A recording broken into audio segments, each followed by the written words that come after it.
출애굽기 15장 22절에서 27절까지 말씀 보겠습니다. 구약성경 105쪽입니다. 출애굽기 15장 22절에서 27절까지 말씀을 제가 봉독하겠습니다. 모세가 홍해에서 이스라엘을 인도하매 그들이 나와서 수르 광야로 들어가서 거기서 사흘 길을 걸었으나 물을 얻지 못하고 마라에 이르렀더니 그곳 물이 써서 마시지 못하겠으므로 그 이름을 마라라 하였더라. 백성이 모세에게 원망하여 이르되 우리가 무엇을 마실까 하매 모세가 여호와께 부르짖었더니 여호와께서 그에게 한 나무를 가르치시니 그가 물에 던지니 물이 달게 되었더라. 거기서 여호와께서 그들을 위하여 법도와 율례를 정하시고 그들을 시험하실세 이르시되 너희가 너희 하나님 나 여호와의 말을 들어 순종하고 내가 보기에 의를 행하며 내 계명에 귀를 기울이며 내 모든 규례를 지키면 내가 애굽 사람에게 내린 모든 질병 중 하나도 너희에게 내리지 아니하리니 나는 너희를 치료하는 여호와임이라. 그들이 엘림에 이르니 거기에 물샘 12과 종려나무 70그루가 있는지라. 거기서 그들이 그물 곁에 장막을 치니라. 아멘. 하나님은 전능하신 분이십니다. 하나님은 못하실 일이 없는 분이세요. 이스라엘 백성들이 애굽에서 나와 홍해를 건널 때 여러분 그 사건을 한번 상상해 보세요. 얼마나 놀라운 일이에요. 홍해라는 바다를 건너는데 배 타고 건너지 않았어요. 수영해서 건너지 않았어요. 하나님은 바다에 물을 양쪽으로 수직으로 벽을 세워 놓으시고 그 사이를 마른 땅처럼 걸어서 건너게 하셨어요. 놀랍지 않으세요? 여러분 이 사실이 믿어지십니까?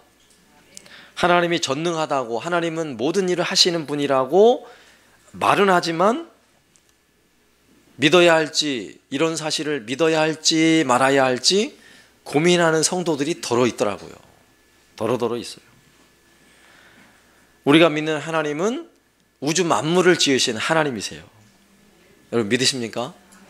우리 하나님은 전능하신 하나님이시라고요. 그 전능하신 하나님에게 물을 수직으로 세우고 그 바다 한가운데를 걸어서 건너게 하시는 일은 쉬운 일일까요? 어려운 일일까요? 쉬운 일이에요. 우리 하나님 전능하신 하나님이시라니까요. 자, 이 놀라운 기적을 경험한 이스라엘 백성들, 그들의 마음에 흥분이 가라앉지 않았겠죠.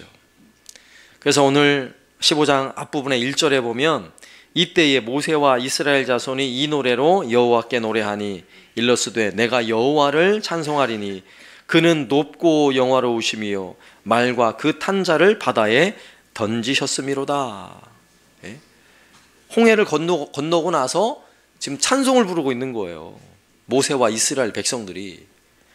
여러분 이런 상황이라면 찬송이 저절로 나오지 않겠어요? 얼마나 신나는 일이에요. 이스라엘 백성을 죽이려고 달려들던 바로의 군대는 물속에 다 수장되어 죽었어요. 그리고 이스라엘 백성들은 아주 안전하게 그 바다를 모두가 건넜어요. 하나님의 위대하심을 경험하고 난 이스라엘 백성들은 찬송이 터져나오고 춤을 추기 시작하는 거예요. 그리고 다시 광야의 길을 걷기 시작합니다. 홍해를 건너서 이스라엘 백성들이 걸어가는 이 광야길은 편한 길이 아니에요. 낮에는 뜨거운 태양빛 아래에 있으면 온도가 40도까지 올라가요. 그리고 밤이 되면 기온이 급격하게 떨어져서 10도 이하로 떨어질 때도 있어요. 일교차가 굉장하죠. 그늘을 피할 그늘도 없는 곳이 광야예요. 그리고 마실 물도 구할 수 없는 것이 광야라는 곳이에요. 그런데 이런 광야로 들어섰는데 걱정할 일이 없어요. 왜냐하면 하나님께서 그 뜨거운 태양빛을 구름으로 가려주셨어요. 구름 기둥으로. 밤이 되면 하나님의 불기둥이 이게 천연 스토브예요. 밤의 추위를 하나님이 다 막아주셨어요. 여러분 신나는 일 아니겠어요?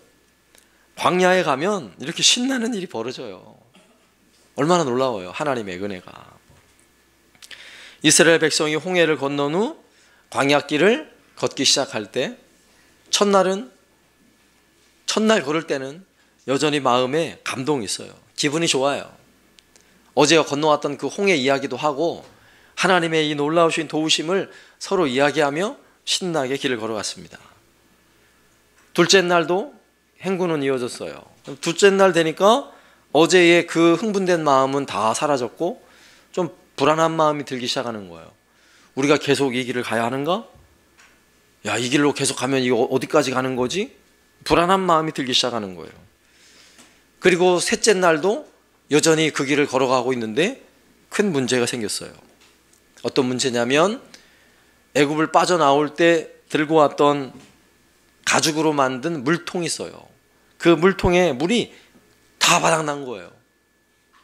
옆에 있는 옆집에 가서 물어봐도 우리도 다 물이 떨어졌어요. 물이 있는 집이 없어요.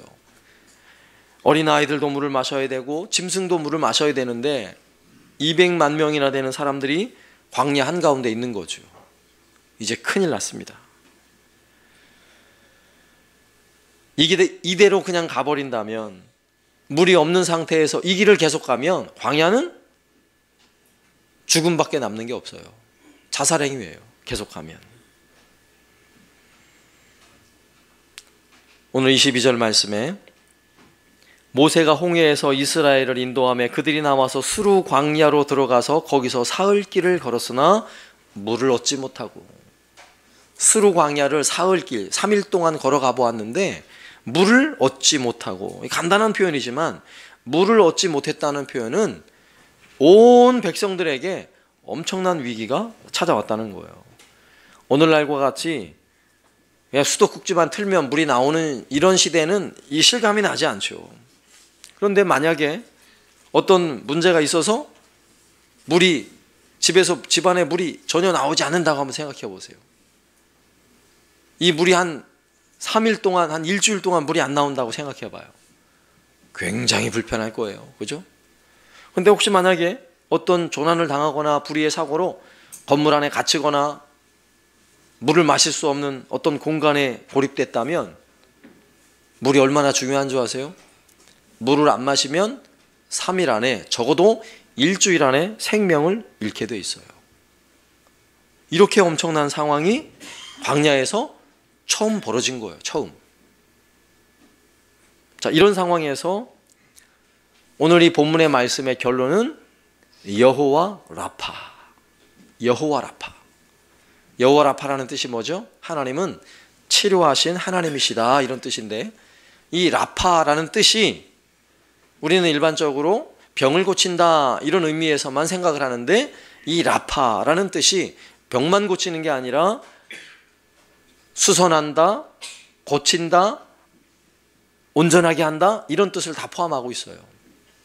그러니까 하나님, 여호와 라파의 하나님은 우리의 병을 고치실 뿐만 아니라 우리의 삶 모든 일상에서 우리를 회복시키시고 고치시는 하나님을 고백하게 되는 사건이 오늘 본문의 말씀인 것입니다. 그래서 오늘 말씀을 통해 여호와 라파의 하나님을 경험하길 바라면서 우리가 첫 번째 기억해야 할 것은 일상에서, 우리의 평범한 일상에서 하나님을 경험하라는 것입니다. 물이 없다고 불평이 시작된 이스라엘 백성들은, 제가 추측컨대 그들은 아마도 물이 있을 때는 단 한 번도 감사한 적이 없는 사람들일 거라고 저는 생각을 해요. 물이 없을 때 막 불평하고 원망하는 그들이 과연 물을 얻고 나면 하나님께 진실한 마음으로 과연 감사할 수 있을까요? 평상시에 물을 마음껏 마실 수 있는 그런 때에 하나님이 우리에게 이렇게 물을 주시는구나, 감사합니다, 물을 주신 하나님 감사합니다, 이 사실을 일상에서 깨닫지 못하면 위급한 상황에 물을 얻어도 그것이 하나님이 주셨다는 사실을 모르게 되어 있어요. 오늘 본문에 물이 없어서 불평하는 이스라엘 백성들은 3일 전만 해도 하나님을 향해 찬송을 하고 춤을 추었던 백성들이에요. 감동하면서 그것 온 힘으로 하나님을 찬송했던 사람들이에요. 그런데 3일이 지나고 났더니 물이 없다는 현실 앞에서 홍해도 사라진 거예요. 홍해 기적 사라진 거예요. 그들의 눈앞에는 여전히 구름 기둥이 있고 불 기둥이 있어요. 그런데 놀라운 사실은 물이 없다는 현실 앞에 구름 기둥도 보이지 않고 불 기둥도 보이지 않는 상황이 되어버린 것입니다. 이스라엘 백성을 광야로 들어가게 하신 분은 누구세요? 이스라엘 백성들이 가고 싶어서 가는 길이 아니에요.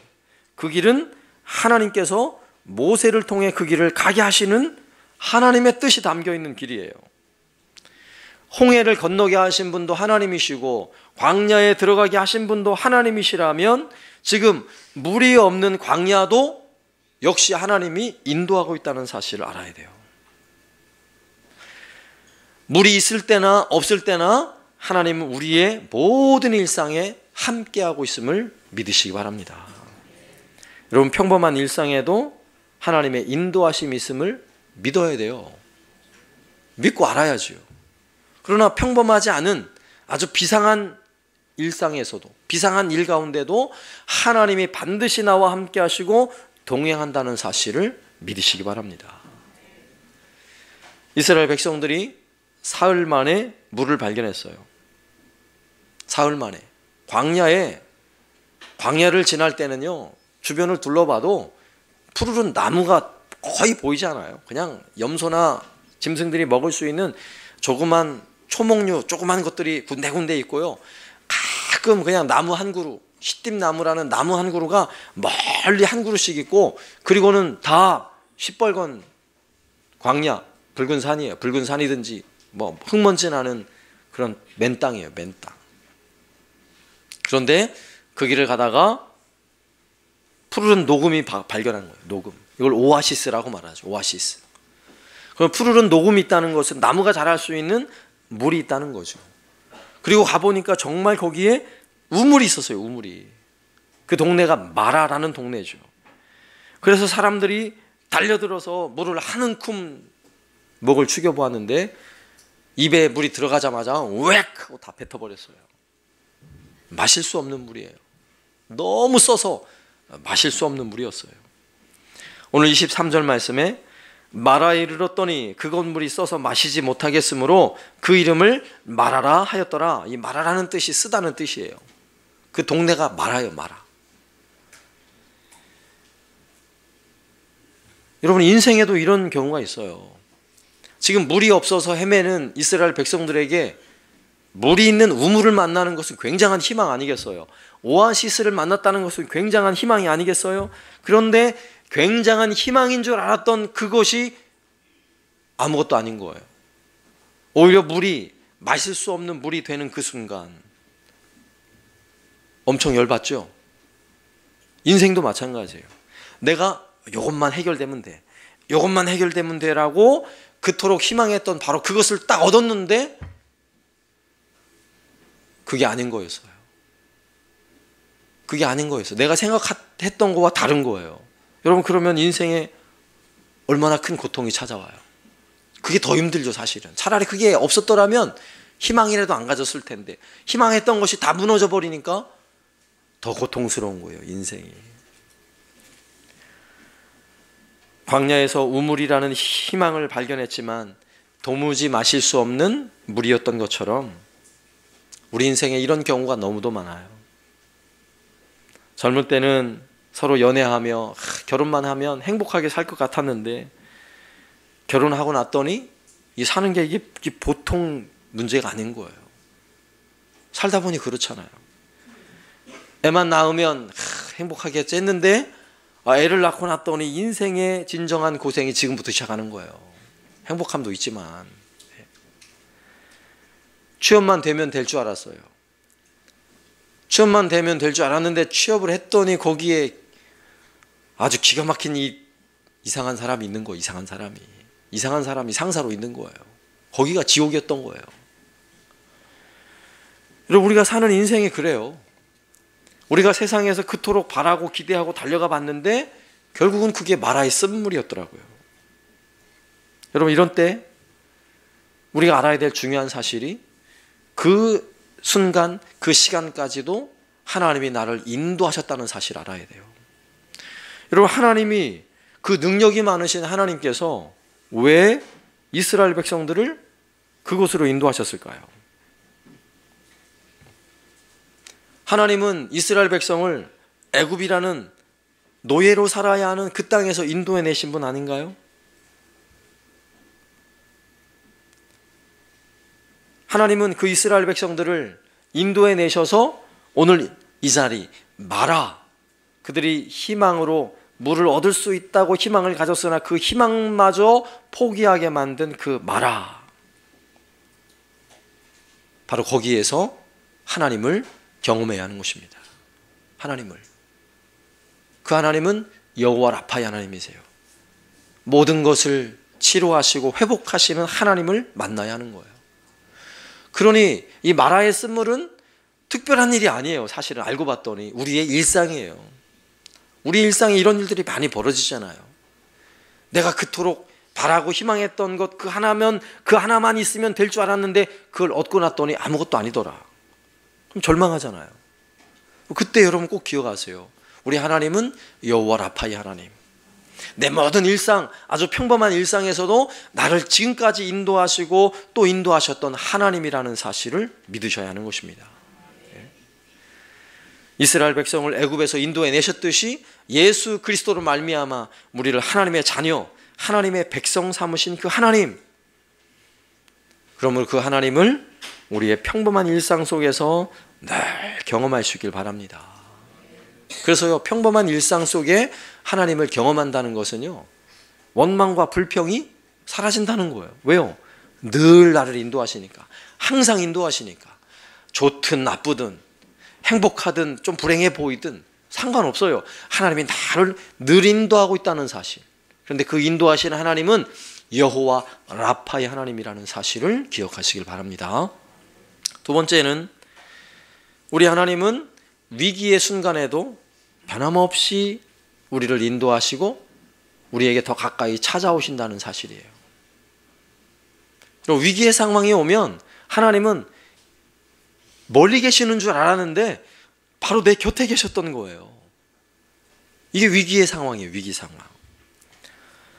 하나님은 마라의 쓴물을 만나게 하셨을 때 하나님이 전능하신 하나님이라면 이스라엘 백성이 거기 도착하기 전에 거기에서 쓴물을 이미 단물로 바꿔주시고 그것도 막 물이 펑펑 솟아나도록 해놓을 수 있는 분이세요. 하나님은 전능하신 하나님이기 때문에.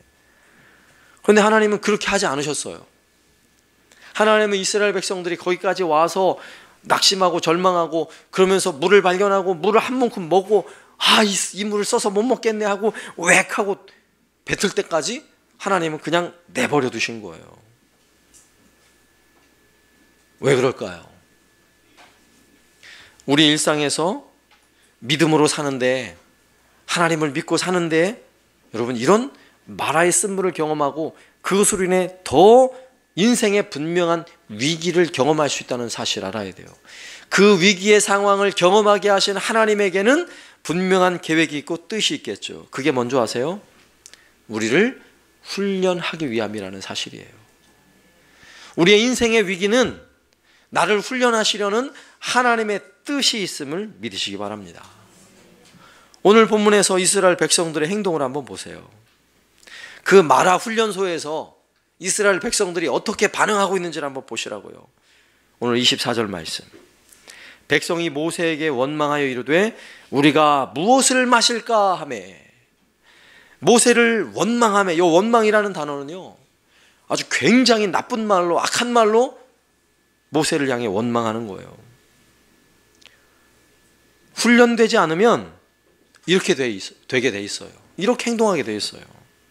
조금만 불편해도 불평이 쏟아져 나오는 것입니다. 조금만 인생이 고통스러워도 훈련되지 않으면 부모 탓하고요, 대통령 탓하고, 막 친구 탓하고, 목사님 탓하고 막 그래요. 왠지 아세요? 이 훈련되지 않아서 그런 거예요. 홍해를 건널 때 모세는 이스라엘 백성들에게 영웅과 같은 존재였잖아요. 와, 우리가 모세를 따라오길 잘했어.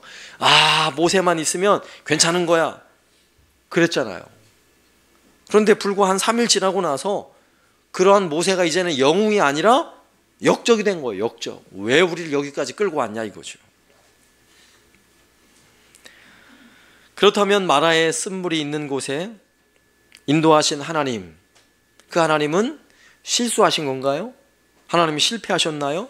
하나님이 인도하신 하나님이신데? 아니죠. 나에게 찾아온 불행이나 나에게 찾아온 고통이 여러분 하나님의 실수일까요? 하나님이 실패하셔서 그런 걸까요? 아니죠. 우리 하나님은 전능하신 하나님이신데, 놀라운 사실은 내 생각과 내 마음하고 하나님의 생각하고는 차원이 다르다는 거예요. 하나님이 우리를 향한 하나님의 기대감은 우리가 생각하는 것보다 굉장히 수준이 높아요. 하나님은 우리를 인도하시되 나는 실패하는 것처럼 보일 수 있지만, 나는 마라의 쓴물을 만나는 인생이 될 때도 있지만, 하나님 입장에서는요, 하나님은 절대로 실패나 실수가 없는 분이세요. 우리를 인도하시되 끝까지 우리를 인도하시고 결론은 승리예요. 결론은, 하나님의 결론은 성공이지 하나님은 실패가 없는 분이세요. 전능하신 분이잖아요. 그러면 마라의 쓴물이 오늘 상황에서 한번 어떻게 되는지 보세요.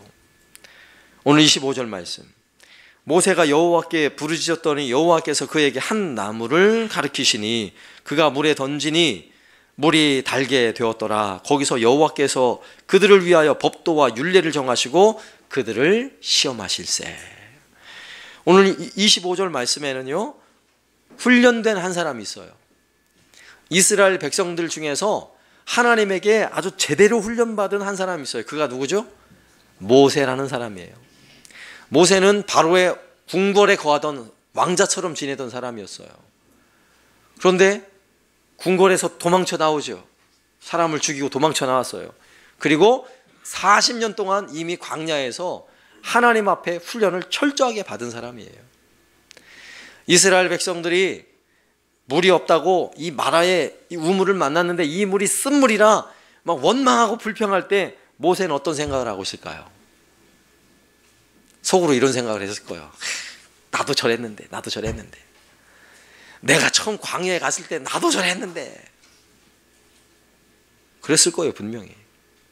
그리고 모세는 훈련받은 사람답게 그 자리에서 원망하지 않고 기도를 시작하는 거예요.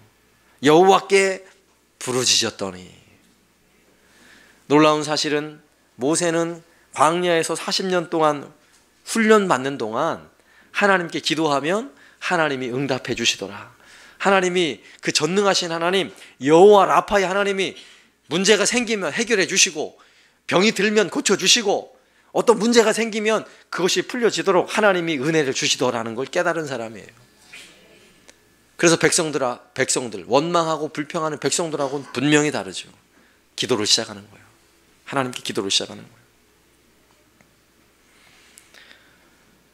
모세는 훈련소를 통과한 사람이고 이스라엘 백성들은 이제 훈련소 막 들어온 사람들이에요. 차원이 다르죠. 결국 훈련받은 기도하는 한 사람, 훈련된 그 한 사람을 통해 이스라엘 백성들에게 어떤 회복이 일어나는지를 한번 보세요. 원망하며 불평하는 온 백성들 안에 어떤 회복이 일어나는지를 보시라고요. 기도했더니 하나님은 한 가지를 가르쳐 주셨고, 모세는 그 가지를 꺾어서 그 마라에 쓴 우물에 가지를 던졌어요. 그러자 놀라운 일이 벌어지죠. 우물이 써서 먹을 수 없는 물이 단물로 바뀌었어요. 생수로 바뀌었다고요. 그리고 아마도 오늘은 성경은 정확히 표현하고 있지 않지만 던지는 순간 아마도 그 우물이 그냥 작은 우물이 아니라 거기서부터 물이 확 솟아나기 시작해서 막 터져 나왔을 것 같아요. 그래야 200만 명이 다 그 물을 마시죠. 놀라운 일이 벌어진 거죠. 마라의 쓴물과 같은 우리의 인생을 맞닥뜨렸다 할지라도 우리는 걱정할 필요가 없어요. 기도하면 되고요. 여호와 라파의 하나님을 거기서 만나면 되는 것입니다. 그리고 그 물이 회복이 되는 순간 그토록 갈증에 시달렸던 200만 명이나 되는 모든 백성들이 갈증을 다 해결하는 거예요. 짐승들 그 수까지 헤아리면요, 그 수는 말로 다 못하죠. 모든 짐승들까지요, 갈증을 다 해결하는 것입니다. 이게 얼마나 놀라운 은혜예요. 여러분, 인생에 이런 목마름이 있어요. 내가 해결할 수 없는 그 목마름, 도무지 우물을 만났는데도 해결할 수 없는 그런 목마름이 있다니까요. 그런데 그런 목마름, 인생의 목마름은 무엇으로 해결되는 줄 아세요? 오늘 말씀에 그 우물에 던져진 나뭇가지는요, 우리의 마라의 쓴물과 같은 우리 마음에 던져진 예수님의 나무 십자가예요. 나무 십자가. 주님의 십자가.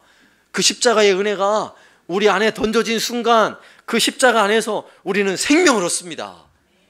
예수님이 생수시거든요. 영원히 솟아나는 샘물이시거든요.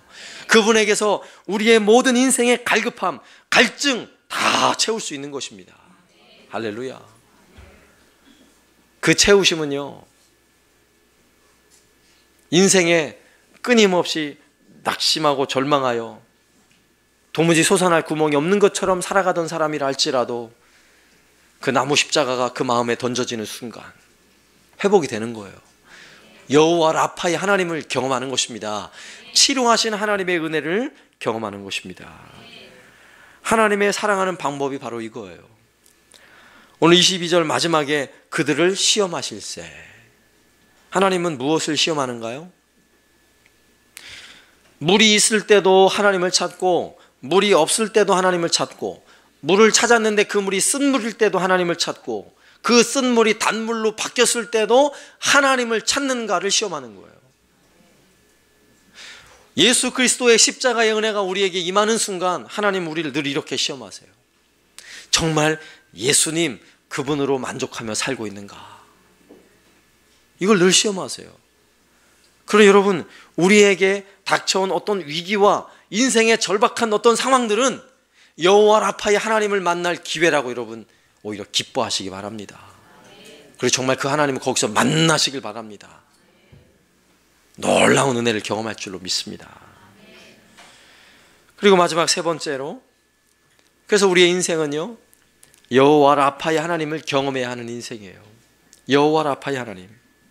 앞서 말씀드렸죠. 여호와 라파라는 뜻은 육신의 질병만을 고칠 때 라파라는 단어를 쓰는 게 아니라 내 인생에 꼬여지고 풀려지지 않는 수많은 문제, 가정의 문제, 자녀의 문제, 사업의 문제, 또 건강의 문제, 마음의 문제, 관계의 문제, 이 모든 문제로부터 여호와 라파의 하나님, 치료하시는 하나님, 그 하나님을 경험해야 하는 것입니다. 오늘 26절 말씀에 이르시되 너희가 너희 하나님 나 여호와의 말을 들어 순종하고 내가 보기에 의를 행하며 내 계명에 귀를 기울이며 내 모든 규례를 지키면 내가 애굽 사람에게 내린 모든 질병 중 하나도 너희에게 내리지 아니하리니 나는 너희를 치료하는 여호와임이라. 아멘. 나는 너희를 치료하는 여호와임이라. 할렐루야. 여러분, 이 말씀을 여러분 이 한 주간 동안 기억하세요. 우리 하나님은 치료하는 여호와세요. 여호와 라파의 하나님이세요. 그 하나님이 누구든 찾아오셔서 그 하나님은 위로하시고 회복시켜 주시는 하나님이세요. 예? 여러분, 어느 병원에 가면 치료를 하고 고침 받을 수 있는 병원이 있어요. 세상에도 유능한 의사가 있고 또 상담을 잘해서 마음에 병이 든 사람도 마음이 잘 회복되고 치료를 해주는 사람도 있어요. 또 상담사보다 내 마음을 더 알아주는 친구들도 있죠. 가서 대화를 하고 나면 마음이 시원해지는 친구들도 있을 수 있어요. 그러나 중요한 사실은 우리 인생의 완전한 치료자는 우리 하나님밖에 없다는 사실을 여러분 믿으시기 바랍니다. 오직 하나님만이 나의 치료자, 오직 하나님만이 나의 치료자이심을 믿으시기 바랍니다. 병든 마음을 치료하시고 병든 생각을 치료하시고 병든 몸을 치료하시고 병든 가정을 치료하시고 병든 자녀들을 치료하시고 병든 사회를 치료하시고 병든 신앙을 치료하시는 우리 하나님 여호와 라파의 하나님을 경험하시길 바랍니다. 여러분, 오늘 예배를 통해 우리가 경험하는 하나님이 바로 여호와 라파의 하나님이세요. 나는 너희를 치료하는 여호와라. 여호와 라파의 하나님을 경험하면 하나님 약속하신 말씀처럼 애굽 사람들에게 내렸던 어떤 질병이라도 너희에게 내리지 않으리라. 그래서 질병이라는 것은 육신의 질병만을 말하는 것이 아니라 우리 인생에 찾아오는 마라의 스물과 같은 그런 고통들, 인생에 찾아오는 수많은 고통과 아픔과 눈물들, 거기에서 낙심하고 절망하고 끝나는 인생이 아니라 여호와 라파의 하나님을 경험하면, 치료의 하나님을 경험하면 마라의 쓴물이 단물로 바뀌어지는 은혜를 경험하게 되는 것입니다. 인생의 수많은 고통이 바뀌어져서 은혜로 다가오는 거예요. 은혜로 기쁨의 찬송을 부를 수 있는 것입니다. 우리가 예배하는 이 시간은 바로 그 하나님, 여호와 라파의 하나님을 경험하는 시간임을 믿으시기 바랍니다. 그래서요, 이 시간 여호와 라파의 하나님을 경험하면 그 하나님의 임재와 함께 놀라운 사실, 예배를 통해 내 질병을 치유하여 주실 줄로 믿습니다. 예배를 통해 우리 가정의 여러 가지 어려움과 문제들을 해결해 주실 줄로 믿습니다. 우리 하나님은 전능하신 하나님, 그 하나님은 여호와 라파의 하나님, 모든 것을 치료하시고 고치시는 하나님을 믿으시고 그 하나님을 우리의 삶에서, 우리 일상에서 날마다 경험하는 저와 여러분 되시기를 살아계신 예수님의 이름으로 축원합니다. 아멘.